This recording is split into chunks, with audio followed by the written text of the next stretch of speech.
दोस्तों, आज मैं आपको एक ऐसी कहानी सुनाने जा रहा हूं जो सिर्फ एक गरीब लड़की की नहीं बल्कि हर उस इंसान की है जिसने कभी सिस्टम के सामने हार मानने से इनकार किया है। एक ऐसी कहानी जो बताती है कि कैसे एक छोटे से बाजार के कोने में शुरू हुई एक मामूली सी घटना पूरे शहर को बदल सकती है।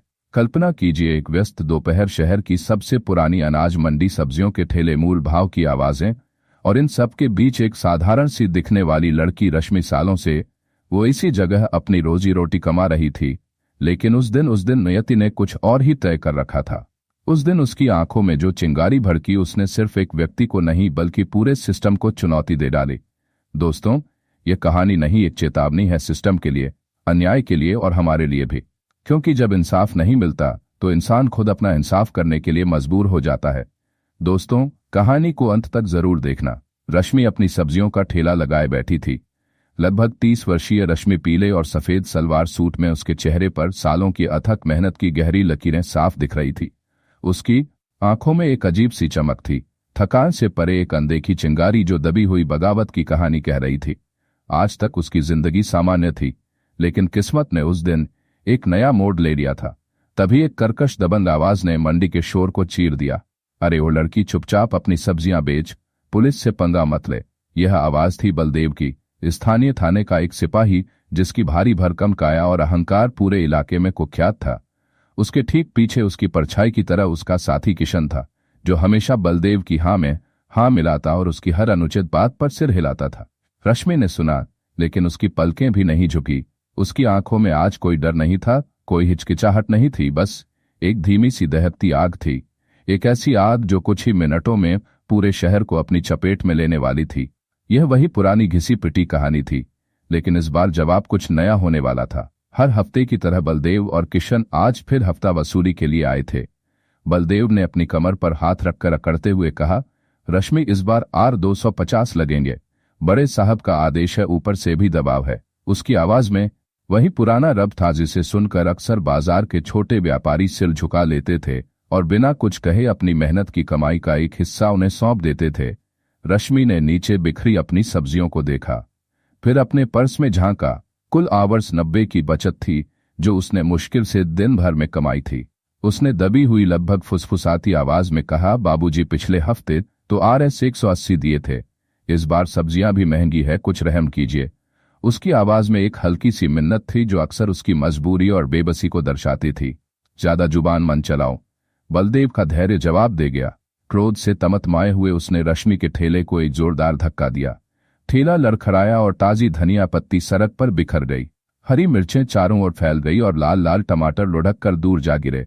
कुछ तो भीड़ के पैरों तले बेरहमी से कुचल गए। रश्मि के मन में वर्षों से जमा हुआ दर्द और बेबसी का घूंट अब गले से नीचे उतरना नामुमकिन था। लेकिन इस बार रश्मि झुकी नहीं, उसने सिर उठाया। उसकी आंखों की आग अब एक लपट में बदल चुकी थी। कुछ पल, वे पल जो इतिहास बन गए। रश्मि ने एक पल को अपनी पुरानी घिसी हुई चप्पल उतारी, जिसे उसने वर्षों की धूल मिट्टी में घिसकर कमाया था। फिर जैसे उसके अंदर एक अदृश्य शक्ति का संचार हो गया हो, उसने दोनों हाथों से बलदेव की खाकी वर्दी की कॉलर पकड़ी और उसे एक जोरदार धक्का देते हुए कहा, यह सड़कों की धूल है बाबूजी, तुम्हारी नहीं हमारी है। और फिर एक जोरदार थप्पड़ पड़ा। थप्पड़ की आवाज इतनी तेज थी कि पूरे बाजार में सन्नाटा छा गया। हवा थम सी गई थी, भीड़ चौंक गई, सांसें थम गई। बलदेव लड़खड़ा कर पीछे गिरा। उसका भारी भरकम शरीर संतुलन खो बैठा। उसके गाल पर रश्मि की उंगलियों के लाल निशान छप गए थे और नाक से खून की एक पतली धार बह निकली थी। किशन, जो अब तक सन्न खड़ा था, उसने अपनी लाठी उठाई, लेकिन तब तक रश्मि का घुटना सीधा उसकी छाती पर पड़ा। किशन ऊफ करता हुआ पीछे हटा, दर्द से कराता हुआ। रश्मि की आवाज अब चीख में बदल चुकी थी। उसने पूरी ताकत से चिल्लाते हुए कहा, मेरे पति को तुमने ही पीट पीट कर मारा था 3 साल पहले। आज मेरा नंबर है, चलो अब देखते हैं तुम क्या कर सकते हो। रश्मि की वह कहानी जो सिर्फ उसकी आंखों में दबी थी, अब बाहर आ रही थी, ज्वालामुखी की तरह फूट रही थी। 3 साल पहले रश्मि के पति प्रकाश मेहनती ऑटो रिक्शा चालक थे, जो अपनी ईमानदारी और कड़ी मेहनत के लिए जाने जाते थे। एक बार गलती से किसी शहर के बड़े अफसर की गाड़ी से उनकी रिक्शा हल्की सी टकरा गई थी। अफसर को जरा सी खरोच भी नहीं आई थी, लेकिन प्रकाश को बिना किसी सुनवाई के थाने ले जाया गया। रश्मि ने कई बार थाने के चक्कर लगाए, गिड़गिड़ाई, लेकिन कोई सुनवाई नहीं हुई। 5 दिन बाद एक ठंडी सुबह प्रकाश का शव रश्मि को मिला। पोस्टमार्टम रिपोर्ट में आत्महत्या लिखा गया था, लेकिन रश्मि जानती थी कि यह सिर्फ कागज पर लिखा एक झूठ था। उसने पुलिस वालों की आंखों में वह क्रूरता देखी थी, वह बर्बरता देखी थी जिसने उसके पति की जान ले ली थी। रश्मि कुछ नहीं कर सकी थी। उसके 2 छोटे बच्चे थे, एक 6 साल का बंटी और दूसरा 3 साल की गुड़िया। वह दिन रात उस सब्जी के ठेले पर बैठती रही, अपनी आंखों के आंसुओं को पीकर, सिर्फ इसलिए कि पुलिस से कोई पंगा ना हो, ताकि उसके बच्चों का कोई सहारा ना छीन जाए। लेकिन उस दिन दोपहर के 2 बजे उस ठेले के नीचे उसकी आत्मा मर चुकी थी। बचा था तो सिर्फ प्रतिशोध, एक ऐसा प्रतिशोध जो वर्षों से उसके अंदर पल रहा था। भीड़ अब सिर्फ दर्शक नहीं रही थी। बलदेव और किशन को जमीन पर गिरा देख लोगों के अंदर का डर कुछ कम हुआ। बरसों से दबी हुई पुलिस के अन्याय के प्रति उनकी अपनी कहानियों ने सिर उठाना शुरू कर दिया था। पास में खड़ा एक युवा लड़का रोहन, जो अक्सर उसी बाजार में अपने पिता के साथ काम करता था, उसने तुरंत अपना स्मार्टफोन निकाला और उस पूरे अविश्वसनीय दृश्य का एक वीडियो बना लिया। 30 सेकंड का वह वीडियो पूरे शहर को हिला दिया, एक चिंगारी की तरह फैल गया। वीडियो में साफ दिख रहा था कि एक साधारण सब्जी बेचने वाली महिला एक पुलिसकर्मी को थप्पड़ मार रही है और फिर लात उसके चेहरे पर पड़ रही है। पीछे 30-40 लोग हैरान खड़े थे। कुछ के चेहरे पर डर था तो कुछ के चेहरे पर दबी हुई खुशी, एक अजब सी संतुष्टि। पुलिस वाला जमीन पर पड़ा था और रश्मि की आवाज साफ आती थी, मेरे पति की मौत का जवाब दूंगी, चाहे पूरा थाना क्यों ना आ जाए। शहर की फिजा बदल रही थी। जैसे आग जंगल में फैलती है, वैसे ही यह वीडियो भी फैल गया। एक व्यक्ति से दूसरे व्यक्ति तक, एक फोन से दूसरे फोन तक, 2 घंटे के भीतर 5 व्हाट्सएप ग्रुप, फेसबुक पेज और लोकल न्यूज चैनलों पर सब्जी वाली बनाम पुलिस की हेडलाइन चल पड़ी। सोशल मीडिया पर रश्मि की कहानी तेजी से वायरल होने लगी। हर शेयर के साथ, हर कमेंट के साथ लोगों के अंदर वर्षों से दबा पुलिस के खिलाफ का गुस्सा बाहर आ रहा था। अगले ही दिन 50 से ज्यादा ठेले वाले और उनके साथ सैकड़ों आम नागरिक पुलिस स्टेशन के सामने जमा हो गए। उनके हाथों में सब्जियों की टोकरी नहीं थी, बल्कि एक पर्चा था जिस पर बड़े अक्षरों में लिखा था, आज हम सब रश्मि हैं। पुलिस का पलटवार आया, तीव्र और निर्मम। रश्मि के खिलाफ तत्काल एफआईआर दर्ज की गई और उसे देर रात उसके घर से गिरफ्तार कर लिया गया। धारा 303 हत्या का प्रयास, 386 सरकारी कर्मचारी पर हमला, दंगा भड़काना और जान से मारने की धमकी जैसी गंभीर धाराएं लगाई गई।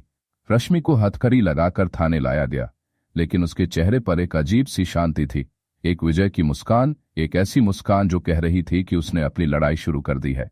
थाने के बाहर भीड़ और गुस्सा दोनों बढ़ रहे थे। लोगों ने नारे लगाने शुरू कर दिए, रश्मि को रिहा करो, हमें इंसाफ चाहिए। लेकिन अंदर की सच्चाई ज्यादा देर तक दब नहीं सकी। 2 दिन बाद एक स्थानीय आरटीआई कार्यकर्ता श्रीवास्तव, जो अपनी निडरता और अन्याय के खिलाफ लड़ने के लिए जाने जाते थे, उन्होंने पुलिस स्टेशन के सीसीटीवी फुटेज और बलदेव व किशन की पुरानी केस फाइलें निकलवाई। जो सच सामने आया उसने पूरे शहर को चौंका दिया।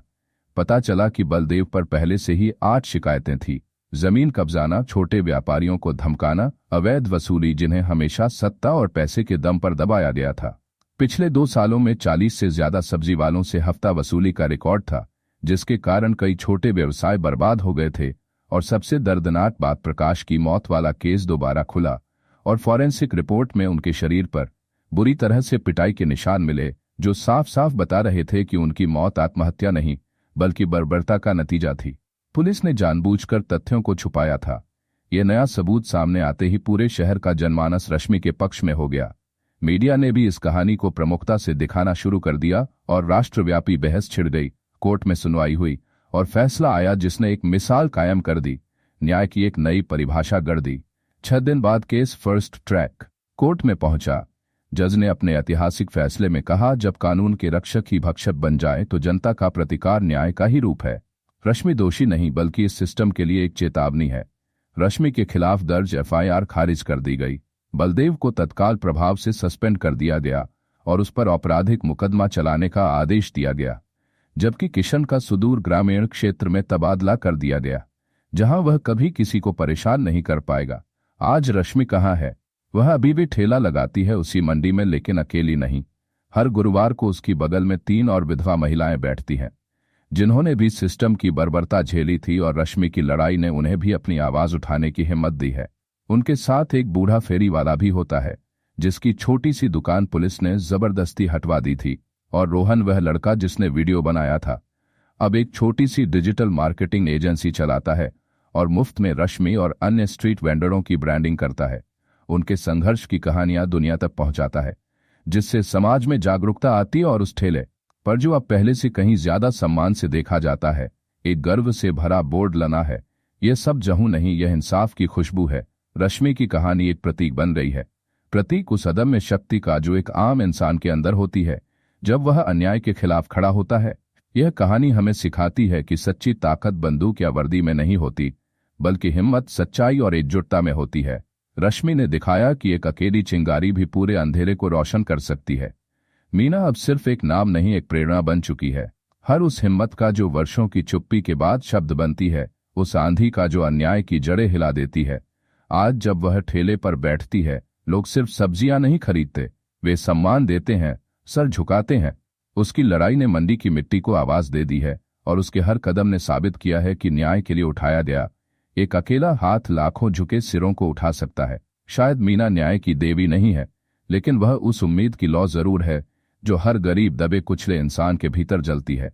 यह कहानी यहीं खत्म नहीं होती, क्योंकि जब तक अन्याय जिंदा है, मीना जैसी कहानियां हर गली, हर शहर में जन्म लेती रहेंगी। तो दोस्तों, आपको यह कहानी कैसी लगी?